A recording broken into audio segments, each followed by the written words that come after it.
A heated confrontation erupts when a racist man begins shouting at a black woman in a crowded store. Just as things escalate, a mysterious business tycoon intervenes, leaving everyone frozen in disbelief. His next move? Absolutely mind-blowing. Before we dive deeper into this intense story, drop a comment and let us know where in the world you're watching from. And hey, make sure to subscribe if you're here for more jaw-dropping stories like this one. Trust me, you don't want to miss out. It was an ordinary afternoon at the department store, the kind of day where everything feels routine and comfortable. The kind of day where you browse without urgency, letting your mind wander while your feet carry you through endless aisles of clothes and knickknacks. Sunlight poured through the large, gleaming windows, casting a golden glow over everything it touched: display tables, racks of shirts, faces of shoppers. It was a scene of quiet contentment, a Saturday afternoon spell that wrapped itself around everyone who entered. Amidst this peaceful hum, one woman stood out. A confident black woman, perhaps in her 30s, with a poise that seemed to draw admiration from anyone who glanced her way. Her steps were deliberate, not rushed, as if she owned the very ground beneath her feet. Dressed in a vibrant outfit that popped against the store's muted colors, she moved through the aisles like she was on a catwalk, head held high, eyes scanning the displays with a subtle curiosity. She was the embodiment of calm self-assurance, radiating an energy that said, "I belong here." But it was in this bubble of normalcy that trouble brewed. Trouble, in the form of a man with a sour expression and a heart full of hate. He wasn't like the other shoppers, who seemed to breeze through the store, enjoying the anonymity of retail therapy. No, his eyes were sharp, scanning the crowd as if hunting for something, or someone, to latch onto. His gaze landed on her, the confident woman, and a dark cloud seemed to settle over his face. Without warning, he exploded, his voice cutting through the tranquil atmosphere like a jagged shard of glass. "What are you doing here?" he bellowed, loud enough for his words to echo off the store walls. The venom in his tone was unmistakable. "This isn't your place." Heads snapped toward the sound, a wave of confusion and discomfort spreading through the shoppers like wildfire.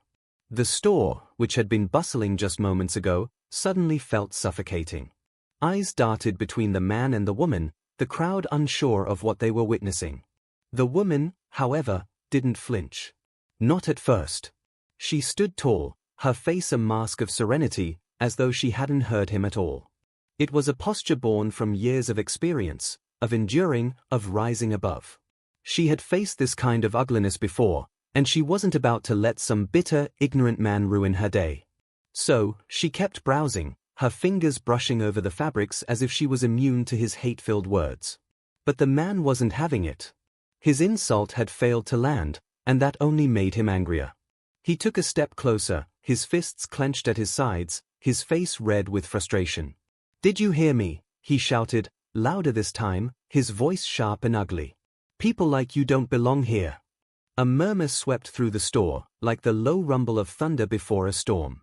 People were watching now, some in disbelief, others in silence, their faces frozen with shock. A few whispered to each other, nervously glancing toward the exit, while others shifted uncomfortably, clearly unsure of what to do. Some looked at their phones, pretending to be distracted, hoping the situation would resolve itself without their involvement. But no one stepped in. No one wanted to be part of the confrontation. And there it was, the familiar script. The unspoken agreement of silence, where racism rears its ugly head, and bystanders become spectators, too afraid or too indifferent to intervene. It was the kind of moment the woman had known too many times in her life, where the world watches but does nothing. The woman's resolve, though, was still unshaken.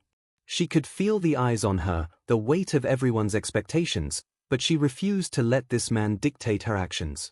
Her silence, at first, was her power, an act of defiance in itself. But as his voice grew louder, more venomous, it became clear that his tantrum wasn't going to stop. The tension in the air thickened. The crowd grew more restless, more uneasy, the discomfort palpable. Shoppers who had once been immersed in their own worlds were now hyper-aware of the confrontation unfolding before them. And yet, no one moved. No one said a word. It was as if the entire store had collectively decided to hold its breath, waiting for something, anything, to break the tension. Just as the tension was reaching its boiling point, The store's automatic doors slid open with a soft, mechanical whoosh, but somehow, it felt more dramatic than that. It was as if the doors themselves had decided to pause for a second longer, savoring the moment, acknowledging that someone truly important was about to step in. And they weren't wrong. In strode Thomas Caldwell, the kind of man whose name alone could stop a conversation mid-sentence. He was dressed in a tailored suit so immaculate, it could have been cut by a tailor who worked for royalty, then ironed by angels for good measure. His shoes shone with the kind of polish that came from care and a hefty paycheck, and his presence, well, that's where the real power lay. The air shifted when he entered, as if the entire room took a breath and held it. Every head turned, as if drawn by an invisible force, eyes locking onto him like he was the star in a film they hadn't realized they'd been watching. This wasn't just a man. This was Thomas Caldwell self-made billionaire, a titan of industry, and a living embodiment of what people mean when they say power player. There were rumors about Caldwell, whispers that followed him wherever he went. Some said he had built his empire from scratch, turning a single failing company into a global powerhouse with nothing more than shrewd deals and an iron will. Others claimed he could close million-dollar negotiations over breakfast and still make it to the gym for a workout before lunch. One thing was certain, Thomas Caldwell didn't just enter rooms, he commanded them. And here he was, in a department store of all places, his mere arrival causing an almost cinematic hush to fall over the building. Shoppers who had been focused on the drama between the racist man and the woman now turned their attention to him. It was as though the tension, already thick in the air, had just doubled. Everyone was asking the same silent question. What is he going to do? Caldwell didn't say a word as he crossed the threshold. His face was a mask of calm authority, giving away nothing. His sharp, assessing eyes that had seen countless boardrooms, countless battles, scanned the situation like a seasoned general surveying the battlefield. There was no rush, no urgency in his step, just an undeniable sense of control. You could almost hear the gears turning in his head as he took everything in, weighing the moment. The racist man, still consumed by his hateful rant, was oblivious to Caldwell's presence. He had no idea who had just entered the arena, too caught up in his own ignorance to notice the shift in the room's energy. But the rest of the store? They knew.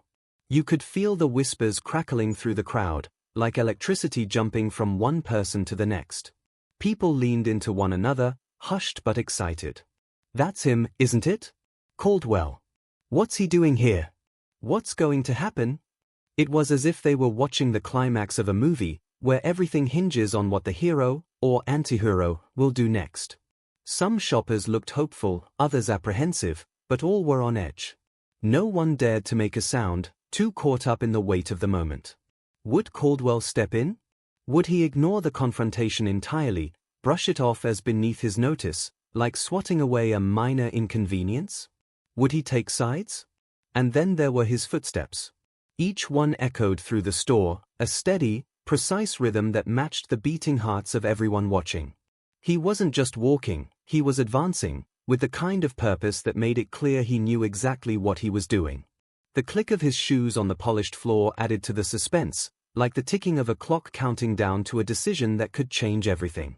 As he neared the epicenter of the confrontation, the air grew even heavier, the anticipation nearly suffocating. All eyes were on him, waiting, wondering. What would a man of such stature, such immense influence, do in the face of blatant hatred? When Caldwell finally reached the scene, all eyes were on him, and every nerve in the room buzzed with anticipation. People expected a confrontation, a showdown, maybe some sharp words, a powerful dismissal, or even a symbolic gesture. But Caldwell didn't do what anyone had imagined. He didn't march up to the shouting man and put him in his place. No raised voice, no grand posturing. Instead, with a surprising grace that was almost disarming, Caldwell walked right past him, ignoring the man as though he were nothing more than background noise. His target wasn't the man causing the commotion. It was the woman who had endured it. The woman who, up until now, had stood her ground in silent, unshakable dignity. When Caldwell stopped in front of her, there was no hesitation in his movement, no need to survey the crowd or search for approval. His expression, so often composed and unreadable, softened as he looked into her eyes. And in that moment, it was clear, this wasn't just another transaction for him. It wasn't a show. He smiled. Not the polite, rehearsed smile of a CEO, but a warm, genuine one that reached his eyes. "I've been waiting for someone like you," he said, his voice carrying a weight of certainty that made everyone lean in, straining to catch every word. It wasn't loud, but it didn't need to be. His tone was calm, but within it, there was a promise that something big was about to happen. The store fell into a strange, hushed confusion. A wave of disbelief rippled through the crowd, a collective sense of wait. What?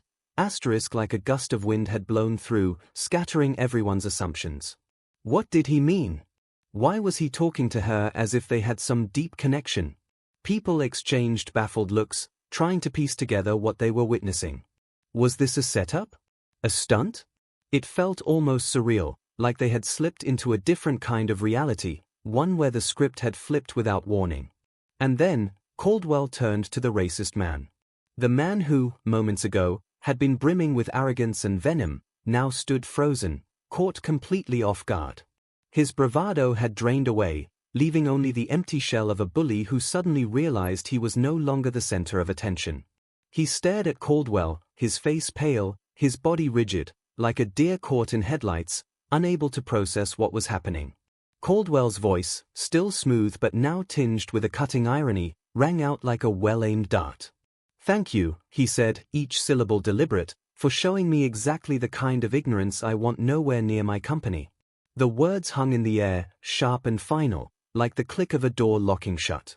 The crowd let out a collective gasp, an audible punctuation to the moment, a sharp intake of breath that signaled everyone was witnessing something extraordinary. And then, with a fluid motion, Caldwell reached into his pocket and pulled out a business card, flipping it effortlessly between his fingers. He handed it to the woman with a flourish, his eyes never leaving hers. "You've just earned yourself a place at Caldwell Enterprises," he said, his voice firm but inviting. "If you want it." The room seemed to freeze for a second, time itself pausing to take in what had just happened. And then, like a wave crashing, the realization hit. The crowd reacted in disbelief, murmurs turning to whispers, whispers turning to excited chatter. People couldn't believe what they had just seen. This wasn't just a confrontation that had been diffused, this was a triumph, a flipping of the script so bold that it left everyone in awe. The racist man, now visibly shaken, blinked in shock as his brain finally caught up to the moment. His face drained of color as the sheer magnitude of his humiliation settled into his bones. He had gone from aggressor to irrelevant in the span of a few sentences. Everything about him, his rage, his hate, had been neutralized, dismissed like a bad idea in a boardroom. He had been left standing there, small and insignificant, while the woman he had tried to tear down had just been handed a life-changing opportunity on a silver platter. As for the woman, who had kept her head high throughout the entire ordeal, her eyes shimmered with emotion. But it wasn't the sadness or anger anyone might have expected. No, this was something else. This was triumph. A quiet, powerful kind of victory that comes when the universe finally turns in your favor, when all the ugliness and hatred you've faced melts away in the light of something far greater. She blinked, her gaze locking with Caldwell's, still processing the magnitude of what had just happened. She had just been handed a future, right in front of the man who had tried to deny her even her present. As the racist man attempted to quietly slink away, his shoulders hunched in a desperate bid to escape both the scene and the embarrassment that had wrapped around him like a heavy cloak, it was clear the moment wasn't his to slip out of so easily. Thomas Caldwell, standing tall and composed, wasn't finished. His voice, as cool as a winter breeze but as unyielding as stone, cut through the man's retreat like a final judgment. "And as for you," he said, each word slow and deliberate, "you're banned from every single business I own. Starting now." The words were delivered with such precision, it was like a courtroom verdict that carried not just legal weight but moral certainty. The man stopped in his tracks, his spine stiffening, but he didn't dare turn around. His face was already a shade paler, and now it seemed to drain of the last remnants of color. He knew better than to argue, this wasn't a negotiable situation. Almost as if the store itself had been waiting for this moment, security appeared, seemingly materializing from thin air. It was as if the command to remove him had summoned them instantly, a silent agreement between Caldwell and the world around him. The guards approached the man with quiet efficiency, their mere presence enough to ensure he wouldn't be staying any longer. As they escorted him out, the crowd came alive. What began as a scattered clapping from a few brave souls quickly snowballed into a full-blown round of applause. Hands slapped together with enthusiasm, some people cheering, others whistling, all united in the collective release of tension. The oppressive cloud that had hung over the store was finally lifted, and it felt like a cleansing wave had washed through the space, removing the toxic presence from their midst. It wasn't just applause for the man's removal, it was applause for what that removal represented. Justice served, swiftly and decisively. But while the removal of the hateful man was the punctuation mark on an ugly sentence, the real story, the heart of the moment, wasn't about the man who had lost that day. It was about the woman who had won. She hadn't just endured, she had triumphed. And not by lashing out or engaging in the ugliness that had been thrust upon her, but by standing tall in her dignity, allowing fate and grace to do the work. Thomas Caldwell, the billionaire whose name was spoken with reverence in boardrooms across the globe, wasn't one to simply issue commands and walk away. No, he was there to see this story through to its fitting conclusion. He walked with her, shoulder to shoulder, as they left the store. His hand rested on her shoulder, not as a gesture of ownership or dominance, but as a sign of respect, of acknowledgement. He didn't see her as a victim. He saw her as someone worthy of his time, his resources, and his faith. Even as they stepped into the daylight outside, Caldwell was already speaking to her about her future. His words flowed easily, speaking of roles, opportunities, and positions at his company, but his tone made it clear this wasn't a simple job offer. This was the start of something much bigger. Yet, it wasn't the words that told the story, it was her face.